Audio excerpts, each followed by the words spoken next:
Makanya tubuh ini adalah kitab suci yang ditulis Tuhan dengan tangannya sendiri. Baik, kita perhatikan. Saya selalu ingat guru-guru saya. Kalau mengatakan tubuh ini, guru-guru saya sering mengatakan ini karya agung Tuhan. Jadi tubuh ini sering disebut karya agung. Kenapa? Saya dulu begitu ditanya sama guru saya, ya, daerah atas saja, dari sini ke atas, apa yang bisa kamu baca? Gak bisa saya baca. Padahal saya sudah sekolah di mana-mana.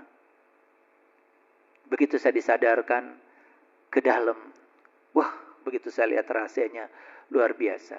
Baru setelah itu saya menjadi paham kenapa guru-guru saya mengatakan tubuh ini adalah karya agung Tuhan yang Maha. Kapan kita bisa mengatakan Rabbana ma khalaqta hadza batilan subhanaka faqina azabannar? Kapan kita bisa mengatakan kalimat ini? Tepat pada saat kita bisa mengambil pesan dari semua yang beliau ciptakan. Ya Allah, penciptaan langit dan bumi silih bergantinya siang dan malam itu. Di situ banyak sekali tanda-tanda yang harus kita baca. Namun kita abai terhadap semuanya.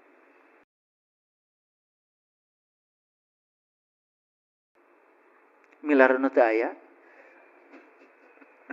Saking sibuknya mencari yang tidak ada, sampai kita lupa pada yang ada. Itulah keserakahan.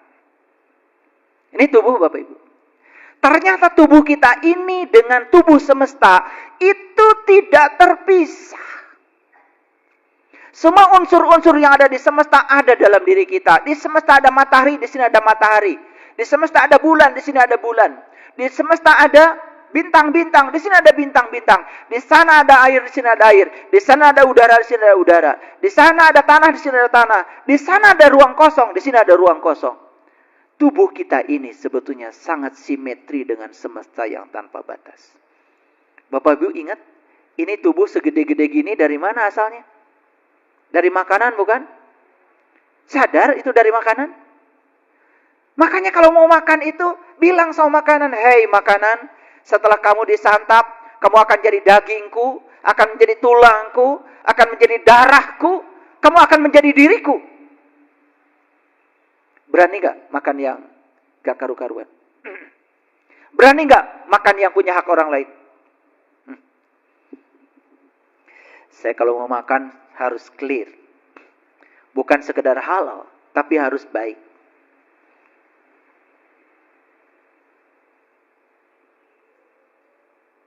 Gak bisa.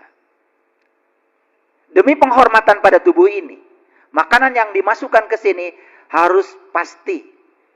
Nilai gizinya, nutrisinya. Maaf, bukan berarti saya sok-sok sehat, bukan. Tapi itu adalah penghormatan buat tubuh. Siapa yang dihormati, tubuh atau Allah? Kita menghormati Dia, sang pemilik tubuh ini.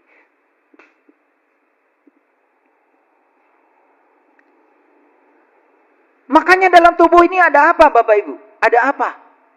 Ada daya semesta, namanya ruhku. Ini diabadikan dalam Quran surat Al-Hijr, surat ke-15 ayat 29. Maka ketika aku telah menyempurnakan penciptaannya, dan aku tiupkan ruhku ke dalamnya, maka tunduklah kamu kepadanya dengan bersujud. Di sini ada ruhku, bagian dari dirinya Tuhan yang ditiupkan ke dalam diri kita. Cinta kasih Dia yang begitu luar biasa, ada di sini. Jadi yang harus kita hormati bukan sekedar tubuh fisik saja, tetapi daya semesta yang ada di sini, yang menunggu penghormatan dari kita. Dan kita tidak mengerti itu semua.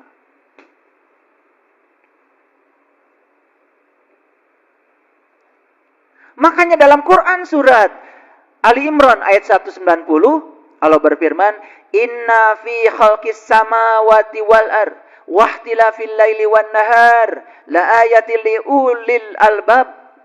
Sesungguhnya dalam penciptaan langit dan bumi dan silih bergantinya malam dan siang terdapat tanda-tanda, terdapat pesan-pesan yang harus dibaca. Bagi siapa? Bagi ulul albab. Makanya saya jelaskan tempo hari, siapa ulul albab?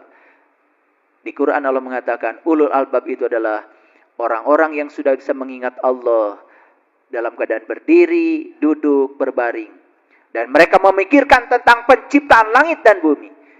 Dipikirkan.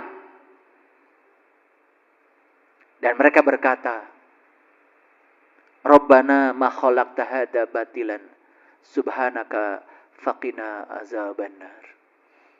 Ya Tuhan kami, tiadalah Engkau menciptakan ini dengan sia-sia. Maha suci Engkau ya Allah. Peliharalah kami dari siksa api neraka.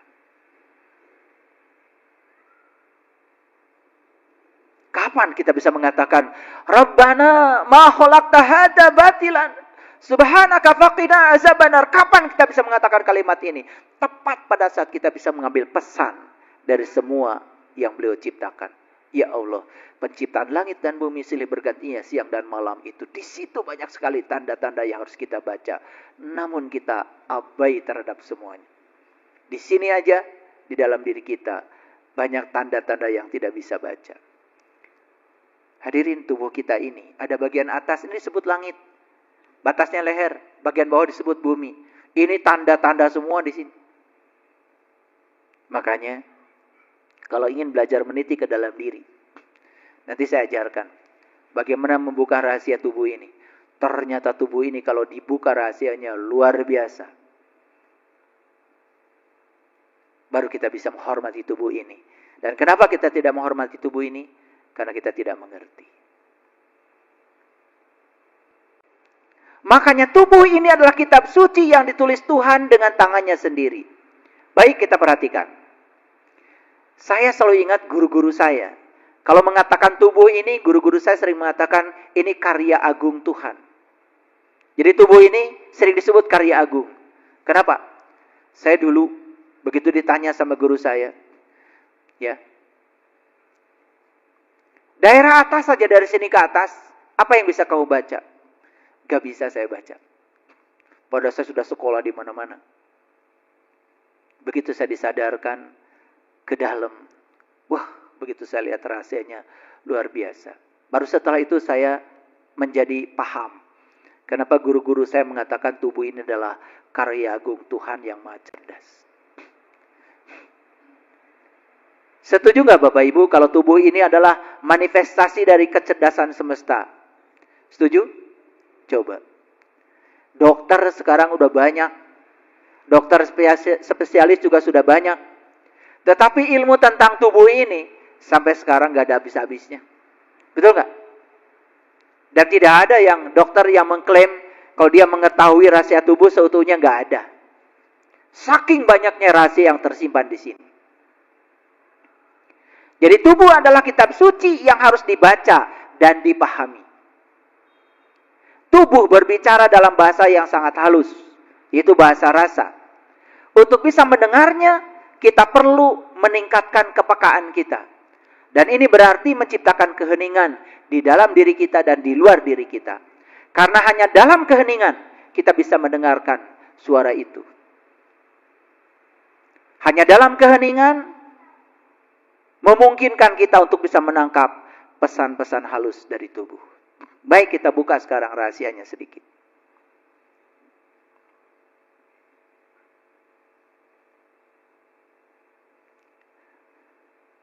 Jadi tubuh ini adalah cerminan dari kualitas jiwa. Ulangi ya. Apa? Tubuh ini cerminan dari kualitas jiwa. Jadi kalau ingin tahu kualitas jiwa kita seperti apa, lihat kualitas tubuh kita saat ini. Karena kualitas jiwa ini sudah dicerminkan menjadi kualitas tubuh kita saat ini. Paham sampai sini? Oke. Tubuh ini bukan sekedar cerminan dari kualitas jiwa. Tapi tubuh ini adalah kendaraan untuk menuntun seseorang mengenal dirinya sendiri. Ini informasi ya Bapak Ibu. Tubuh ini adalah kendaraan untuk mengenal diri pribadi kita. Bagi yang belum tahu caranya, ya nanti harus tahu. Harus cari guru yang bisa menunjukkan kalau tubuh ini adalah alat yang bisa menuntun kita untuk mengenal jati diri kita. Kalau begitu pertanyaannya, sakit fenomena fisik atau bukan? Kan tadi tubuh ini cerminan dari jiwa. Kalau gitu sakit fisik itu fenomena fisik atau bukan? Bukan. Fenomena apa? Fenomena jiwa. Jadi kalau tubuh kita sakit-sakitan, itu berarti masalahnya itu adalah di tubuh spiritual kita masalahnya. Makanya tubuhnya sakit-sakitan, sudah pasti ada masalah. Jiwanya kotor. Jiwa yang kotor pasti ya pikirannya juga jadi kotor. Sedangkan pikiran, perasaan, dan kata-kata itu adalah memiliki kekuatan untuk menjadi pencipta realitas kehidupan. Kalau gitu saya mau tanya Bapak Ibu, setuju gak dengan saya? Rasa sakit adalah kesempatan untuk menyembuhkan fisik dan non-fisik. Setuju? Oke. Badan kita sakit nih. Fenomena fisik atau fenomena jiwa? Fenomena jiwa. Jadi sebetulnya ketika kita sakit secara fisik, sebetulnya itu perintah dari Allahnya itu kita disuruh menyembuhkan apa? Menyembuhkan dua-duanya. Tetapi yang pertama harus disembuhkan adalah jiwanya. Sekarang Bapak Ibu saya tanya, kalau Bapak Ibu sakit, ingat gak sama jiwa? Enggak kan? Ingat obat kan? Makanya besok gering deui. Karena akar masalahnya tidak disembuhkan. Setuju gak Bapak Ibu? Kalau begitu, tubuh ini adalah alat komunikasi antara kita dengan Tuhan. Setuju? Alat komunikasi. Karena apa? Kalau tubuh kita sakit, berarti fenomenanya bukan fisik. Fenomenanya adalah ada masalah di tubuh spiritual kita. Sebetulnya Allah lewat sakit mengingatkan kepada kita supaya kita mengambil tindakan untuk penyembuhan apa? Penyembuhan holistik. Jadi yang harus ditindak itu adalah tubuh mana? Tubuh spiritual yang paling atas. Jadi penyembuhan sejati bukan sekedar menghilangkan rasa sakit, tetapi menangkap pesan yang tersembunyi. Jadi tubuh dan jiwa adalah satu kesatuan. Paham ya? Satu kesatuan? Oke. Ada yang sakit kepala nggak saat ini? Ada? Nggak apa-apa.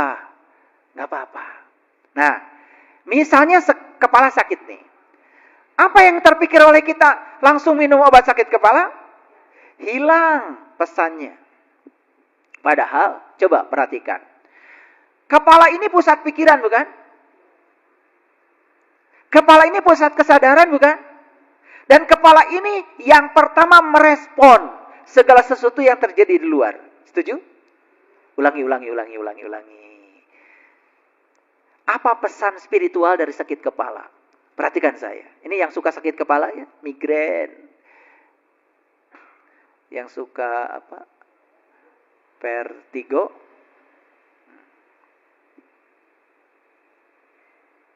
Ini bukan fenomena fisik, bukan.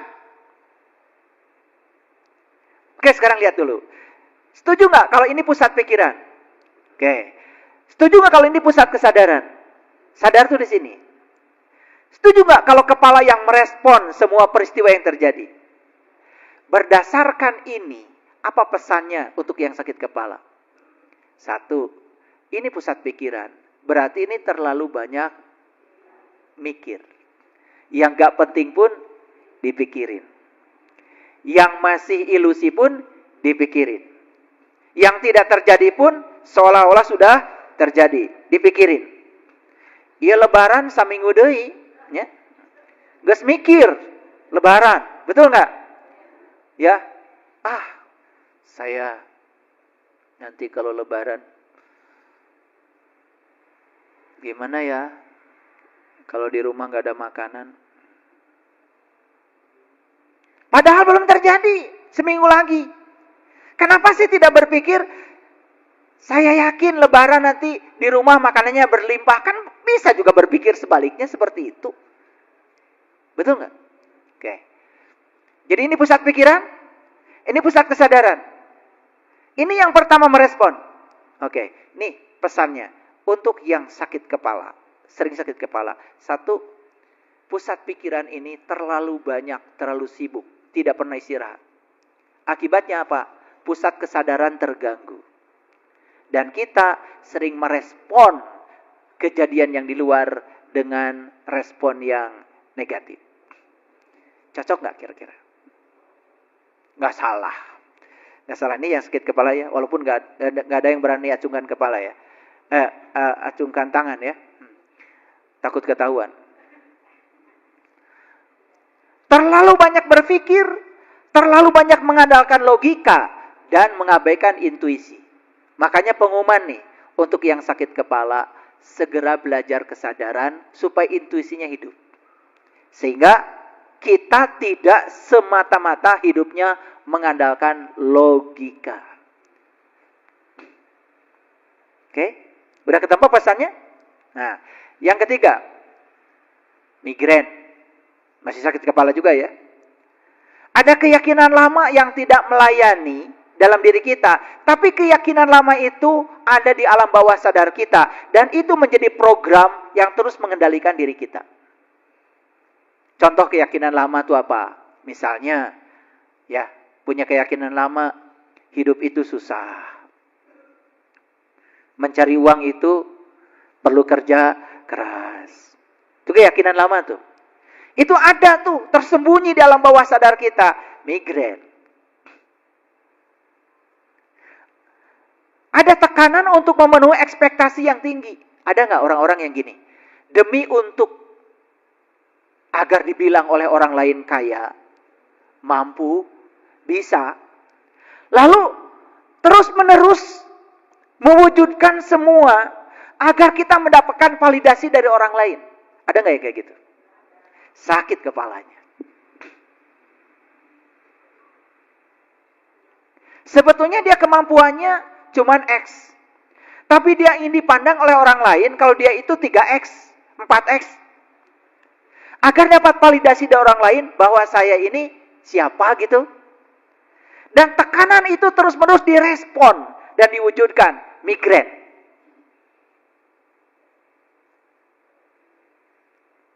Kepala ini pusat cakra mahkota. Nah, cakra mahkota di kepala ini adalah pusat komunikasi kita dengan alam-alam tinggi. Nah, yang suka sakit kepala ini ada hambatan antara pusat mahkotanya dengan alam tinggi. Sehingga intuisinya nggak hidup. Ada hijab di sini. Jadi kalau ada apa-apa itu selalu mentok gitu. Seolah-olah kalau ada kejadian yang tidak nyaman itu akhir dari segalanya. Migrain.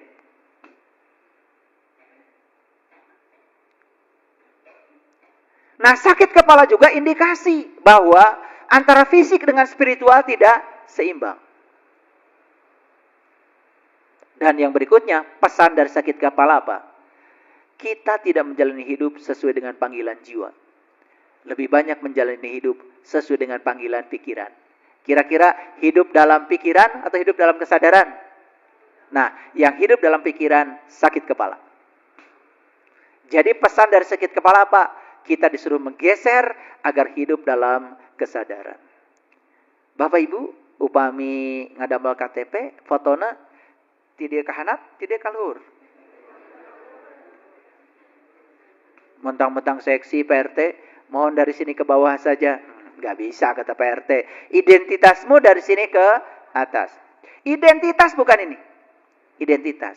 Makanya orang yang selalu berfokus pada identitas diri. Dan sering memaksakan diri untuk menjadi orang lain. Tidak jadi dirinya sendiri. Sakit kepala. Nih kalau diurai sakit kepala banyak. Nih yang suka sakit kepala. Cocok gak? Nggak akan salah. Walaupun nggak ada yang jawab. Nggak apa-apa. Saya tidak perlu validasi. Ada yang sakit leher? Leher? Bahu? Kaku? Awas.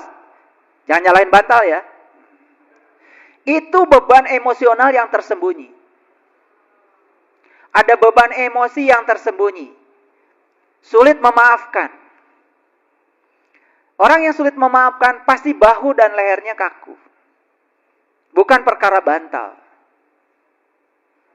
Bukan erep-erep.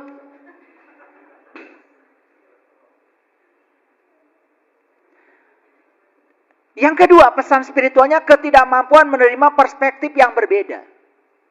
Makanya orang-orang yang ingin selalu sama, tidak bisa menerima perspektif yang berbeda, tidak bisa menghormati dan menghargai perbedaan. Leher dan bahunya kaku. Nih pengumuman. Yang suka berantem suami istri, saya tahu di sini. Ini kalau saya pegang bahunya kaku, lehernya kaku. Makanya kalau ingin tahu ini tadi berantemnya sehari ini berapa kali, pegang aja lehernya.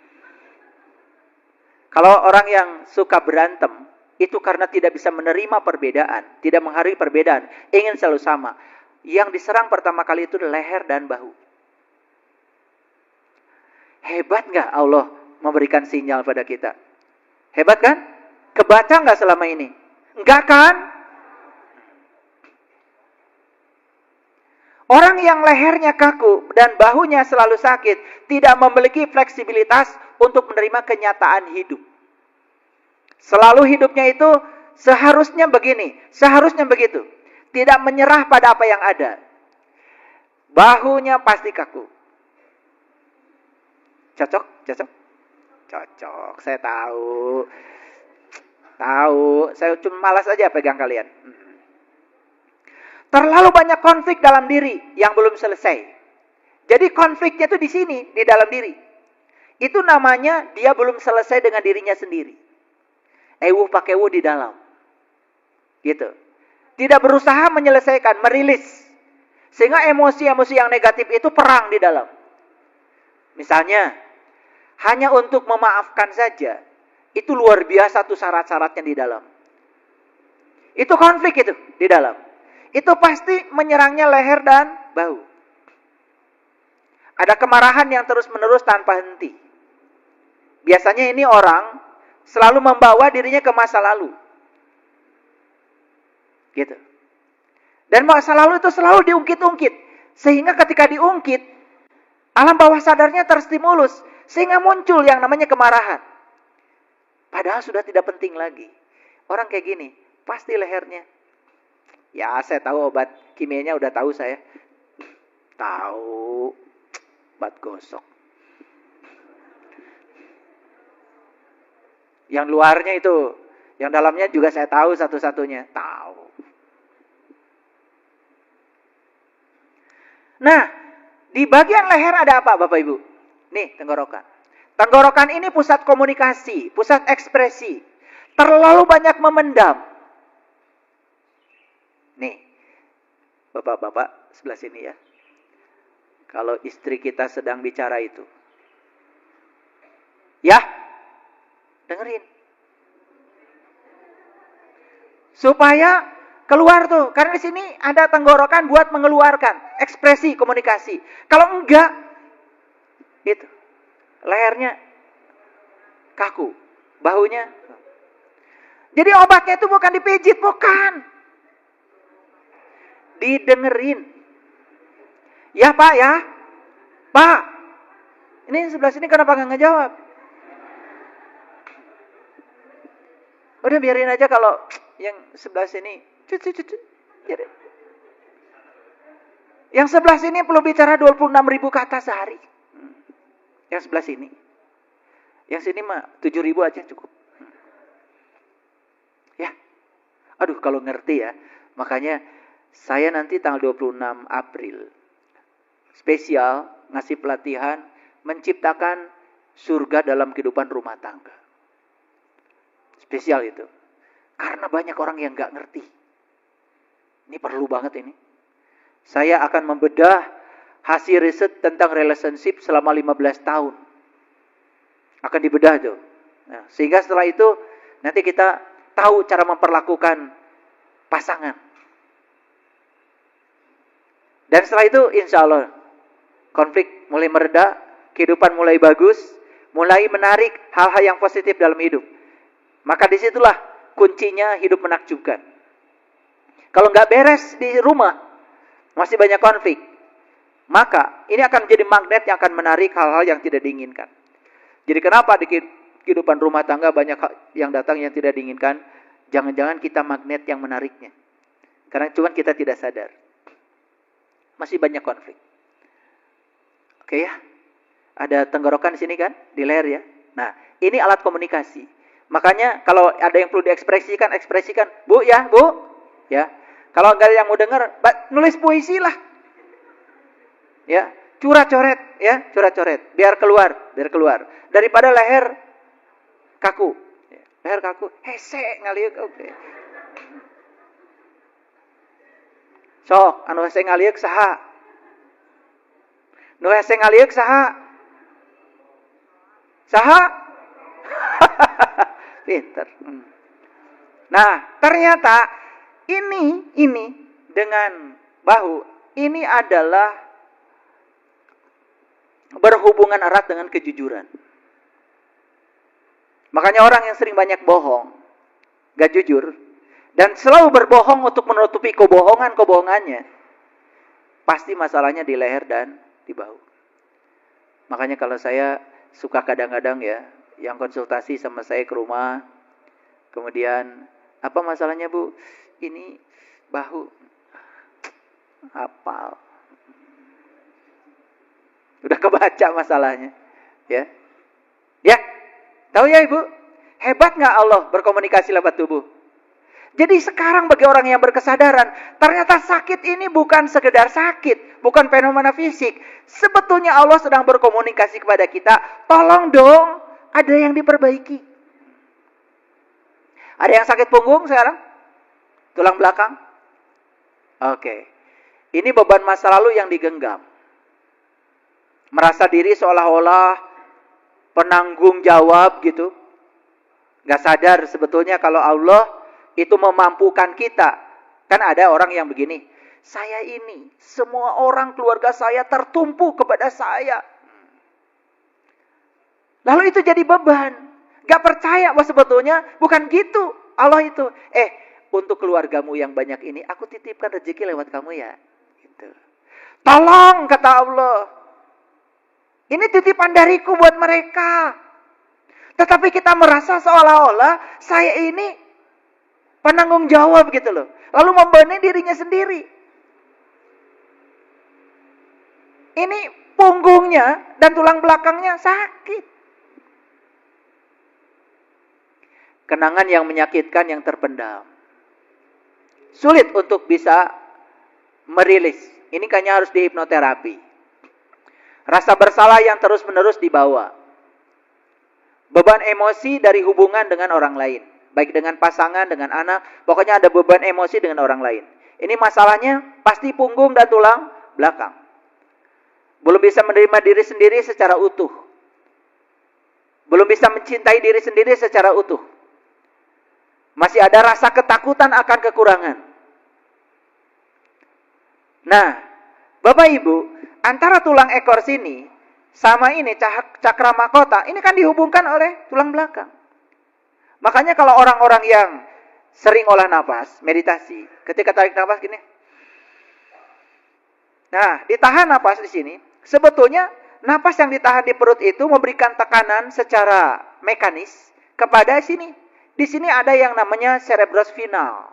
Nah, cerebrospinal itu adalah cairan di tulang ekor yang dibutuhkan untuk bisa menstimulasi pineal gland di sini. Jadi ketika tarik nafas, tahan. Nah, tekanan ini, tekanan mekanis dari nafas akan mendorong cerebrospinal dari bawah naik ke atas lewat tulang belakang sini. Nah, yang hebat, Allah menciptakan pineal gland di sini terbuat dari bahan namanya piezoelektrik. Jadi piezoelektrik itu adalah material fisika. Kalau mendapatkan tekanan mekanis, dia akan memancarkan dopamin, oksitosin, melatonin, zat-zat kimia yang dibutuhkan untuk kesehatan. Bahkan zat kimia untuk kebahagiaan muncul di sini. Wajahnya orang yang sering olah napas beda, kelihatan. Beda banget. Ya. Jadi walaupun sudah tua, sel-sel mati, tapi kelihatan auranya beda. Gitu. Maaf ya, maaf. Saya kalau lihat kayak gini tuh suka pengen baca satu-satu. Ya. Katingali da kumaha tuh. Ya. Nu gede amak ya katinggal. Ya. Mesing di dia pura-pura jika nu saya oge. Jerona mah benang kusut. Jadi jalur energi dari sini ke sini itu terhambat. Nah kalau jalur energi terhambat, ini masalah. Makanya kalau Bapak Ibu ada yang sakit punggung, sakit tulang belakang, jangan cuman sekedar mengeluhkan rasa sakit. Itu harus diperbaiki. Ini jalur energi. Tubuh energi kita sakit. Mana yang harus diperbaiki? Tetap tubuh spiritual lagi yang harus diperbaiki. Ini kajian luar biasa ini, gratis.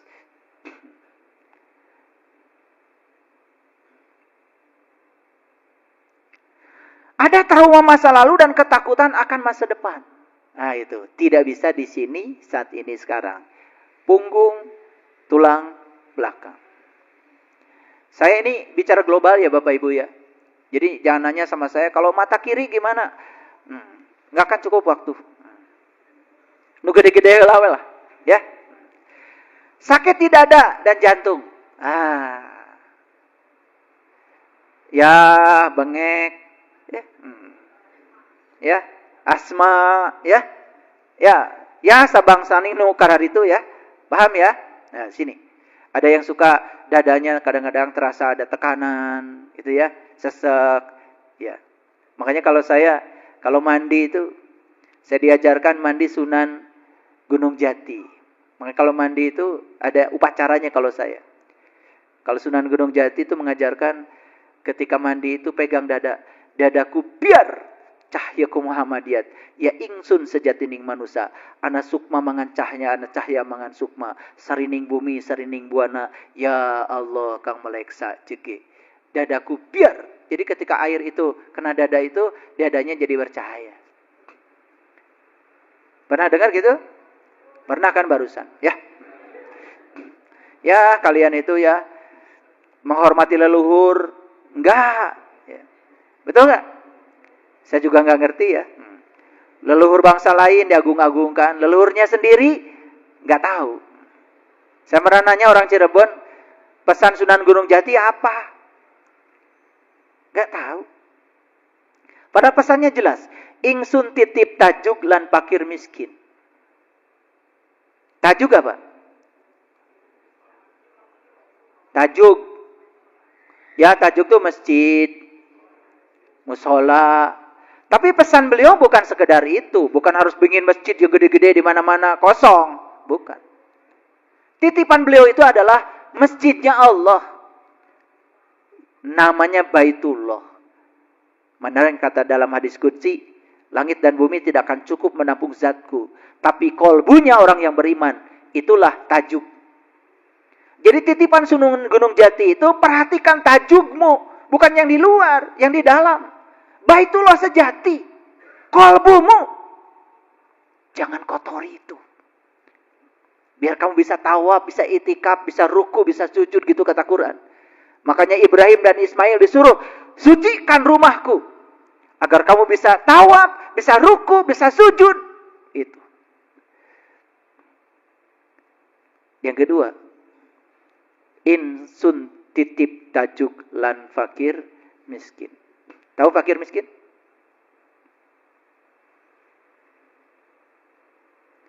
Syariatnya fakir miskin adalah orang yang hidupnya susah. Yes, itu patut kita tolong. Tetapi fakir miskin yang hakikat, itu si yatim. Yatim itu adalah jiwa kita yang tidak pernah dilahirkan. Maka di Quran dikatakan, Aro'aital ladzi yukadzibu biddin. Celakalah para pendusta agama. Bazalikal ladzi yadu'ul yatim. Mereka yang mentelantarkan dirinya sendiri. Salat hanya raganya aja. Yatimnya ditelantarkan. Yatim itu yang tidak beribu, yang tidak berbapak, yang tidak pernah dilahirkan. Yatim itulah jiwa kita. Jadi pesannya Sunan Gunung Jati itu adalah ingsun titip tajuk lan fakir miskin. Perhatikan Baitullah yang ada dalam dirimu. Dan jangan kau telantarkan jiwamu. Itu sebetulnya. Pernah dengar? Ya pernah barusan. Ya. Ada orang Cirebon sini? Ada? Ada? Oh, iya, Cirebon. Betul Pak? Pesan Sunan Gunung Jati begitu?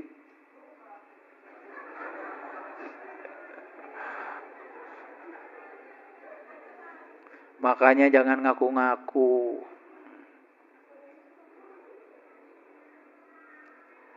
Nah, sakit tidak ada. Pertama, luka emosi dan cinta yang tak terungkapkan. Ini bukan cinta rasa perasaan, bukan. Tapi kekuatan positif. Misalkan, sudah ada sih pikiran, perasaan, pengen memberi, tapi mulai dihitungnya oleh sini. Enak aja. Makanya ada riset dari Profesor Kazuo Murakami. Rata-rata orang yang mengalami sumbatan jantung, kata Profesor Kazuo Murakami, itu karena kurang sedekah.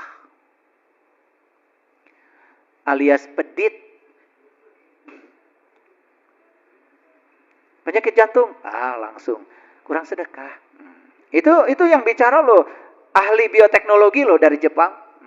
Bukan dari musola. Dari laboratorium bioteknologi loh. Namanya Profesor Kazuo Murakami, ahli genetika terkemuka di dunia. Beliau yang bilang begitu. Bahkan beliau mengatakan, gen bisa diubah. Dengan apa?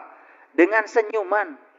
Ternyata senyuman itu bisa mengubah gen loh. Makanya kalau disinyalir punya penyakit kanker, itu gennya bisa diubah loh, tidak tetap. Banyak-banyak senyum. Ya. Kade ulah seri sorangan.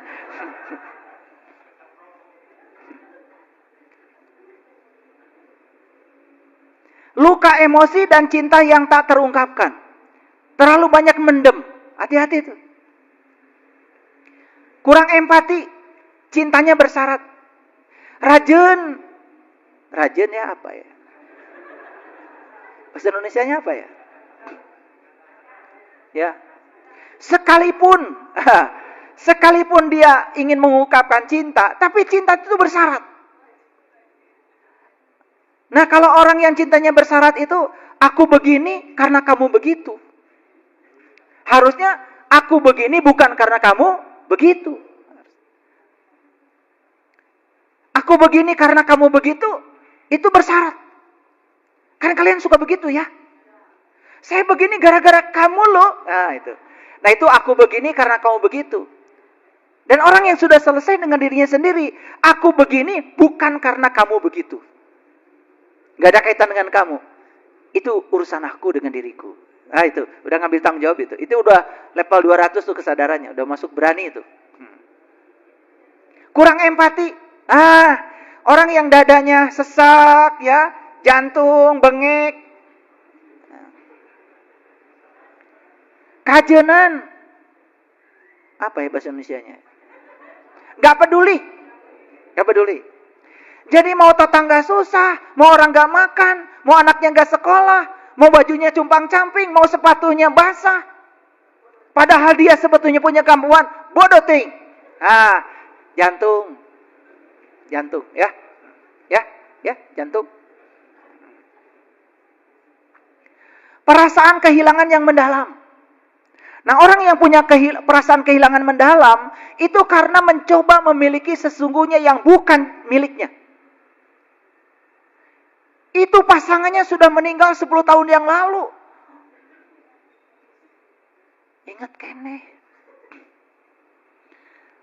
Dalam perasaan kehilangannya. Karena tidak ada upaya untuk menyembuhkan dirinya. Coba kalau disembuhkan. Kan sebetulnya tidak ada milikku. Pasanganku juga miliknya Allah. Diambil sama yang punyanya. Ya sudah. Memang haknya. Kan begitu aja kan sebetulnya. Saya bukan berarti tidak berempati pada orang yang meninggal. Bukan berarti. Dia udah meninggal terus mau diapakan? Diingat-ingat kayak mau hirup deh. Perasaan kehilangan yang mendalam. Punya uang 100 juta. Hilang itu. 10.000. Coba 100 juta dikurangi 10.000 berapa, Bu? 100 juta. Paham ya? Dihitung lagi kalian mah. 1 miliar dikurangi 100.000 berapa? Berapa? Ya 1 miliar. Ngapain dihitung? 100.000 Untuk 1 miliar nggak ada rasanya. Makanya yang punya 1 miliar kalian sedekah 100.000. Nggak dihitung sedekahnya. Nggak kerasa. Tapi yang punya 200.000 sedekah 100.000 itu bagus. Ini 1 miliar duitnya sedekah 100.000. Udah gitu harus diumumkan lagi. Bangetan kalian itu. Jantung itu pasti penyakitnya. Ya. Kurang mencintai diri sendiri. Ngerusak diri. Apa aja dimasukin. Ya. Yang kotor-kotor dimasukin. Makanan dan segala macam masuk ke sini. Maaf ya. Makanya kan orang yang merokok, masalahnya pasti jantung. Kenapa? Saya bukan anti rokok. Justru orang yang merokok itu yang anti rokok kalau menurut saya. Mereka itu coba beli rokok dibakar. Anti rokok kan? Iya kan? Iya, makanya saya tidak usil ya. Silakan aja. Cuman ada risiko. Ketika kita kurang mencintai diri sendiri, itu jantung. Nah, mencintai diri sendiri kan tentu saja sangat luas ya dimensinya. Menahan beban emosi yang terlalu lama. Susah memaafkan. Merasa terputus dengan dunia luar. Merasa tidak dicintai. Merasa tidak sempurna. Ada perasaan tidak dicintai. Karena orang yang kayak gini, ini orang yang mengalami defisit cinta. Dia tidak bisa mencintai, tapi nuntut dicintai terus. Jantung. Jantung dada sesek. Makanya yang suka menuntut dicintai itu, ya pasti sesek lah. Terlalu memaksakan cinta. Dia tidak mengungkapkan cinta. Tidak mengungkapkan cinta. Tidak peduli pada orang lain. Tapi dia lebih senang memaksakan cinta. Mendikte orang lain agar seperti yang dia mau. Bengek. Makanya kalau datang ke rumah saya konsultasi. Kenapa Bu? Bengek. Kebaca. Sakit perut dan pencernaan. Wah, ini masalah banyak ini, ya. Dianggapnya sepele. Ini bukan urusan fisik, bukan fenomena fisik, ini fenomena spiritual, Bapak Ibu. Ketakutan yang tersembunyi di pikiran dan konflik batin. Jadi, ketakutan itu berasal dari masa depan. Ya toh? Pikirannya selalu membuat imajinasi tentang penderitaan yang jauh dari kenyataan yang sebenarnya. Tersembunyi di gini. Ada konflik batin. Makanya begitu pikirannya tidak selesai, pasti marah. Betul?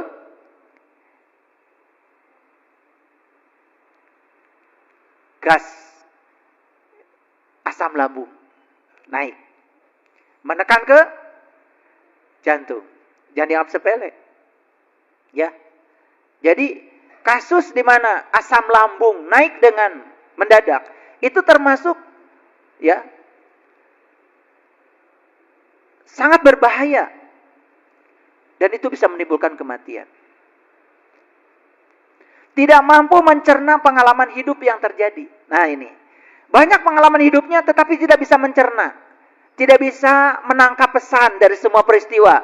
Itu pasti larinya ke urusan perut, lambung.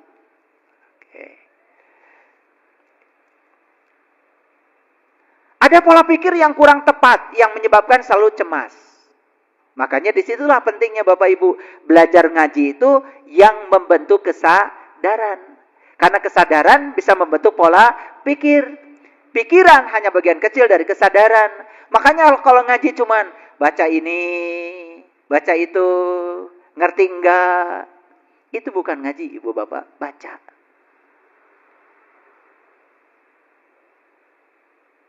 Ngaji itu harus mengubah pola pikir. Karena pola pikir ini adalah sumber penderitaan manusia.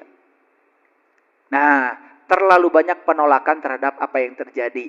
Terutama yang tidak diinginkan. Dianggapnya kalau dia menolak itu selesai. Padahal dia akan didatangi dengan yang tidak diinginkan terus menerus. Itu sakit perut dan pencernaan. Ada yang gitu di sini? Sakit kaki dan lutut. Ada yang sakit kaki? Lutut. Kapangi ayeuna. Pertama orang yang sakit di lutut ya, kaki, lutut ya. Bahasa Inggrisnya tuh leg lock. Ya. Itu ketakutan untuk melangkah maju.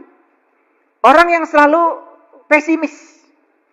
Kalau diajak untuk melakukan perubahan itu takut untuk melangkah. Takut salah, takut itu.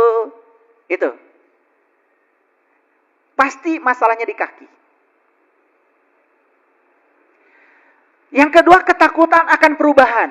Padahal hidup ini kan perubahan, Bapak Ibu. Tidak ada yang tidak berubah. Bahkan semua akan berakhir pada saatnya. Tapi takut dengan perubahan, senang di zona nyaman. Pasti urusannya kaki. Nggak akan jauh. Ketakutan akan ketidakpastian jalan hidup dan keraguan-raguan. Gitu. Ketakutan akan ketidakpastian jalan hidup. Masih ada keraguan-raguan di sini. Keras kepala dan takut melepaskan kendali. Dan biasanya orang yang sakit di kaki, ya, di lutut, keras kepala. Ingin selalu orang lain dalam kendali dia. Dia takut tidak bisa mengendalikan orang lain. Nah, ketakutan tidak mengendalikan orang lain, nyerangnya pasti ke kaki. Takut untuk meninggalkan zona nyaman. Terlalu banyak konflik antara keinginan pribadi dan orang lain. Jadi, inginnya begini, tapi takut sama orang lain. Takut dibilangin begini, takut dibilangin begitu. Sering berubah dengan apa kata orang tentang dirinya. Kaki. Adanya penyesalan dan rasa bersalah atas keputusan yang telah diambil di masa lalu. Jadi kalau kita pernah mengambil keputusan yang kurang tepat di masa lalu, ya sudah, kan sudah terjadi. Masa lalu tidak bisa diubah. Yang bisa diubah adalah pesan apa yang bisa kita ambil. Supaya kita tidak berfokus ke situ. Menolak perjalanan hidup yang terjadi. Takut mengambil risiko dan takut jatuh.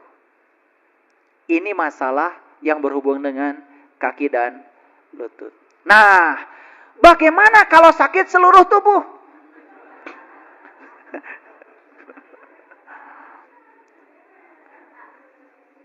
Gak usah diulang lagi ya. Ini kepala sakit, leher kaku, bahu kaku, punggung sakit, tulang belakang sakit, ya, perut sakit, dada sesek, betul nggak? Lutut nyeri, kaki susah melangkah. Waduh, gimana saya menjelaskannya ya?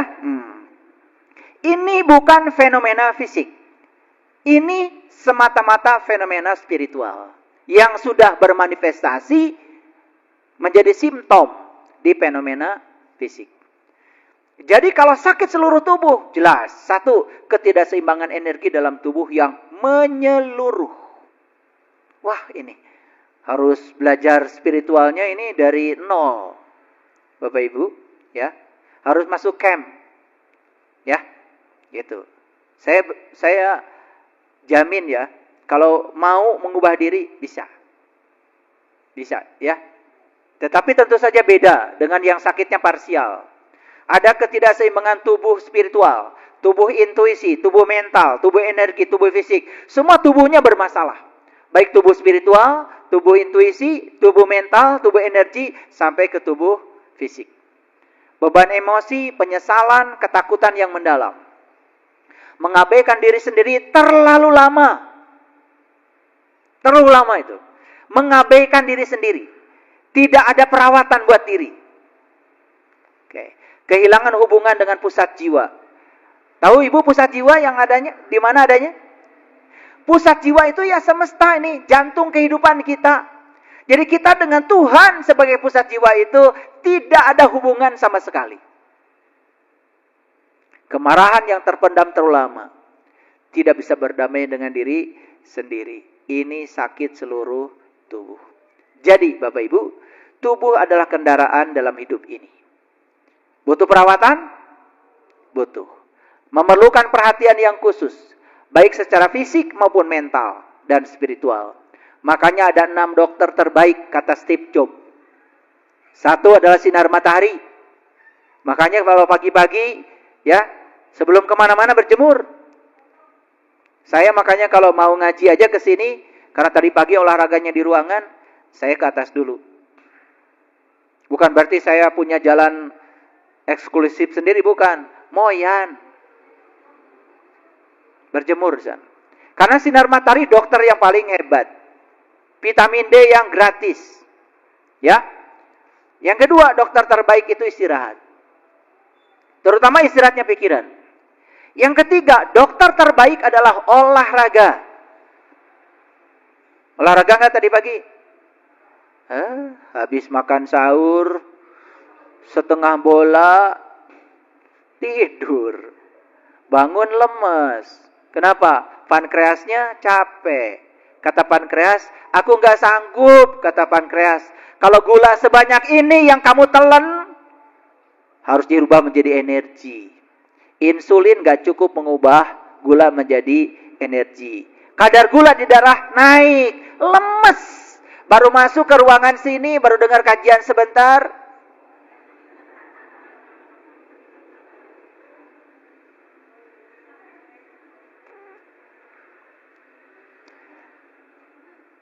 Dokter terbaik yang selanjutnya adalah pola makan.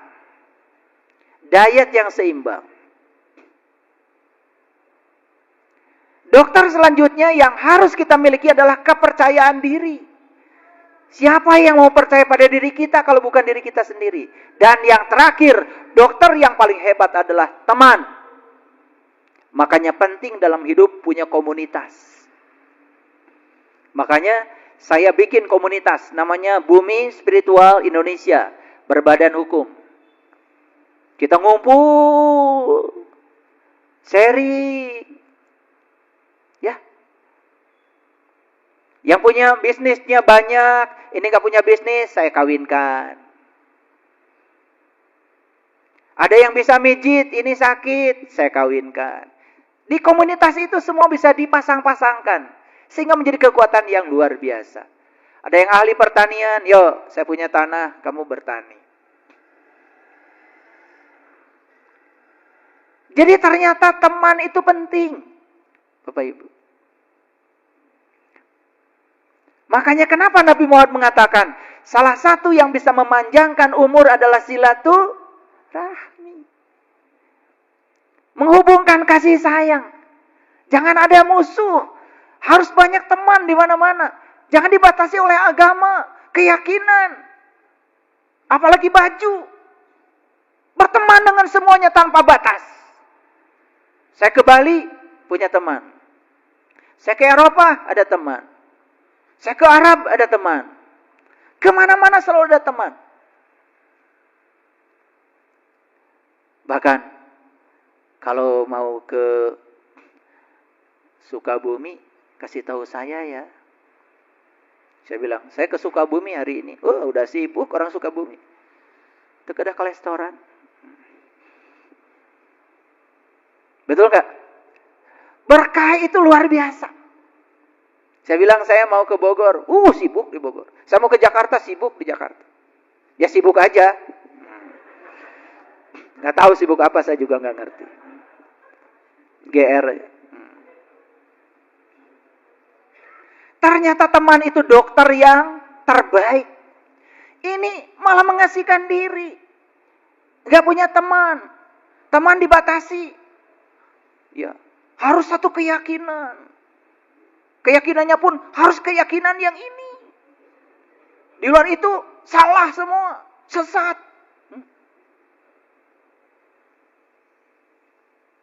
Hadirin. Sudah saya jelaskan semuanya mulai sekarang. Dengarkan sinyal-sinyal yang diberikan Tuhan lewat rasa sakit di tubuh. Lalu berikan pada tubuh apa yang kita butuhkan. Tubuh kita adalah salah satu keajaiban dunia. Sayang sekali, UNESCO membuat 7 keajaiban dunia. Salah satunya Candi Borobudur. Bangga kita semuanya. Keajaiban dunia yang luar biasa yang sebenarnya adalah tubuh kita, buatan Allah. Di sini semuanya sudah ada. Semua kebutuhan tentangmu dalam hidup ini sudah ada di sini. Oleh karena itu, kita harus memperlakukannya dengan rasa hormat dan kasih sayang yang pantas. Makanya kalau orang Hawaii mengajarkan Ho'oponopono. Ho'oponopono itu kalimatnya cuma 4. I am sorry. Please forgive me. Thank you. I love you. Peluk tubuh ini. Kalau pagi-pagi bangun tidur. I am sorry. Aku menyesal tidak menggunakan kamu sebagaimana mestinya. Aku menyesal tidak mengurus kamu sebagaimana mestinya. Aku menyesal tidak menggunakan kamu sesuai dengan rencana Allah. Coba, menyesal. Isi kata-katanya. Setelah itu kemudian, please forgive me. Maafkan saya ya. Tuh. Maaf. Pernah gak? Kalau Bapak Ibu habis marah-marah minta maaf sama mulut itu? Pernah? Pernah? Tambah monyong. Habis marah-marah itu coba minta maaf. Maaf ya. Kamu sebenarnya diciptakan Allah bukan untuk itu. Aduh maaf. Besok-besok gak ada lagi. Gak boleh lagi ada orang yang terluka ya sama kamu. Makanya ketika wudhu itu ya buang tuh ya kotoran-kotoran yang ada di lidahmu itu, di mulutmu itu. Ketika berkumur-kumur itu jangan cuma kumur-kumur. Imajinasikan, keluar, buang itu. Kebiasaan marah, kata-kata kasar, apalagi menghujat orang. Orang yang suka menghujat orang itu gak benar wudunya. Kumur-kumurnya diulangi itu. Tidak sadar saat kumur-kumur. Kalau dia kumur-kumurnya benar, harusnya saat membuang air itu, buang semua kotoran itu. Mulai sekarang yang keluar dari mulut kita hanya kata-kata damai dan mendamaikan. Itu kata Quran. Illa kilan salaman salama. Gak ada yang keluar dari mulutku kecuali ucapan damai dan mendamaikan. Jadi sumber cinta, sumber kedamaian bagi semesta. Keren. Dan yang ketiga, thank you. Ucapkan terima kasih. Terima kasih kakiku, kamu keren. Bisa mengantarkan saya ke Eropa, ke Arab. Saya bisa mengantarkan saya ke Garut. Pernah gak begitu? Gak ada waktu kalian ya. Nanti sore coba. Besok-besok. Kok tubuh saya sekarang gak pegel-pegel ya? Karena kita sapa. Dan yang terakhir, I love you. Saya mencintai. Kamu keren.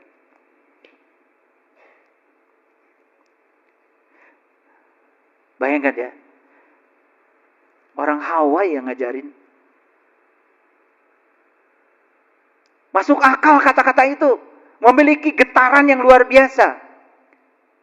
I am sorry. Please forgive me. Thank you. I love you. Getarannya luar biasa. Maaf ya, kata-katanya nggak pakai bahasa Arab. Yang suka bahasa Arab silakan, saya nggak ngerti bahasa Arabnya apa. Kalian kalau nggak Arab kan nggak percaya.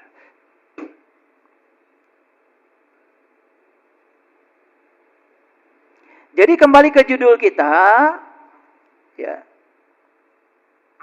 Apa judulnya? Udah kejauhan ini.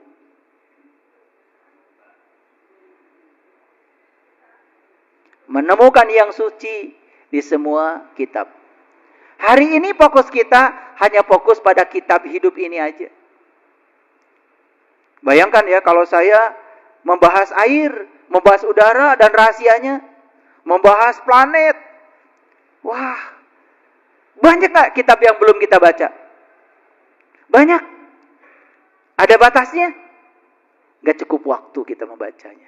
Tapi yang paling penting adalah yang dekat aja dulu. Jadi kajian ini sebetulnya gak tuntas. Karena kitab yang harus kita baca bertebaran di segala ufuk. Bahkan pada daun yang sedang jatuh pun ada pesan ilahi yang luar biasa bagi orang yang sadar. Terima kasih. Assalamualaikum warahmatullahi wabarakatuh.